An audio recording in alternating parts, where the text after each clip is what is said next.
Alan Cubitt, our creator, who didn't direct the first series of The Fall, but did direct the second.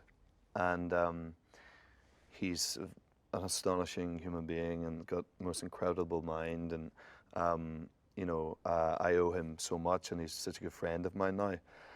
And even in the first series, where I was I definitely hadn't done enough work really to warrant being given that opportunity. And it was Alan who, I mean, I'd never even done a small part in a BBC production, never mind being given a lead in anything. Wow. I really hadn't. I'd never done British television of any kind. So it was a big punt for them to take on me. And that was all driven by Alan. He was just like, he's the guy, he's the guy, he's the guy.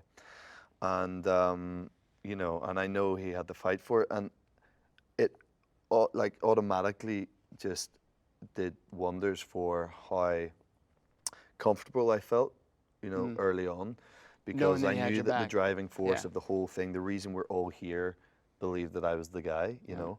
So as nervous as I was in the first sort of couple of takes, he was just great at going like, it's okay. This is it. I mean, I didn't get fired after the first day. I was like, it's always our biggest fear.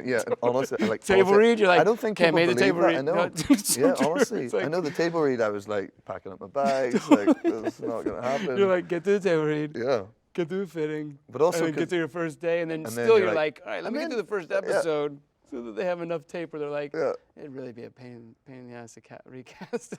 But I don't think people believe that about table reads. But like, I'm terrible at table reads. The things I am most fearful of are auditions probably and table reads, because I'm always like, don't judge me on this. Like, it's when you see the creative people, the producers and the director and all, go off to have their little meeting after the table read, and you just want to sort of, bump your head in and go, guys, come on, like, don't be judging. That's not what I'm gonna do. Yeah. By the way, on the day, I've and got they're always this. like, we just want to hear you read it.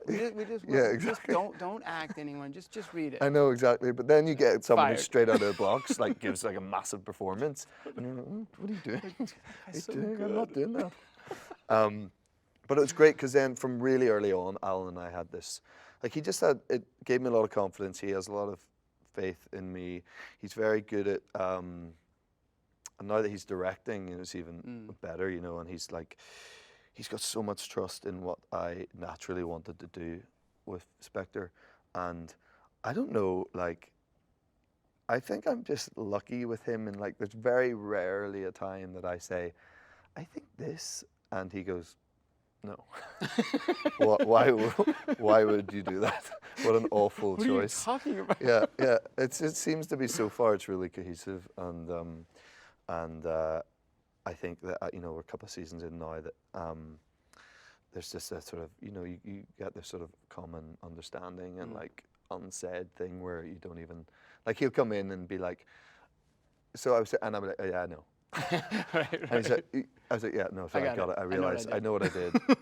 I don't know what I was thinking, which is a really lovely thing.